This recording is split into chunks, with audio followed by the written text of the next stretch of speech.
In a previous video, I posed the question, how much do you need to retire? Well, in this video, I'm going to break things down a bit further and I'm going to provide the recommendations that suggest how much you should have by the time you reach a certain age. Plus, I'm also going to provide data from a recent article that I found that compares your super balances to other in your age bracket so you can see how you're tracking against your cohorts. So stick around. Just before we dive in, and like last time round, I'll use the Australian model for the purpose of this exercise, but for those of you watching in the UK, all the equivalent links are below.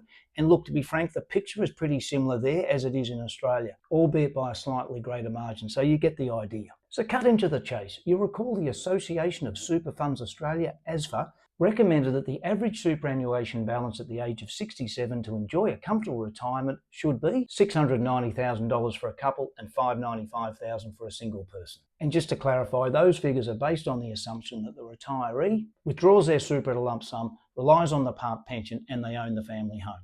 So what does ASFA suggest in regard to how much a single person should have in their super fund at a certain age? But based on the comfortable retirement model, here are the amounts that ASFA suggests a single person should have in their superannuation fund at the age of 67 to get to the end goal of $595,000. As you can see, they're listed there in all of the various age categories, so how do you stack up? So taking this a step further, let's focus on how your super compares to others in your age bracket. Here's the average super balances for men and women according to the statistics from the Australian Taxation Office from the financial year ended 2021.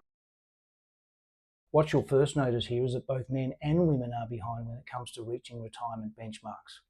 Women are especially behind their male counterparts, which is probably due largely to the gender pay gap and also women taking time out for family breaks. Most interestingly, however, is when you add in the ASFA recommended amounts, the average balances are some way short, and the disparity only increases as you go up the age brackets. Like what we covered in the previous video, the article goes on to mention some of the things that you can potentially do to help bolster your super fund that include: check the performance of your fund, there's salary sacrifice, there's lost or missing super, especially if you've chopped and changed jobs in recent years, splitting or spouse contributions, and for low income earners, the government may also be able to make a co-contribution. From a personal perspective, I can't emphasise enough how important it is to become familiar with your retirement nest egg, regardless of what stage you're at in your journey. Because I said before, time goes really fast.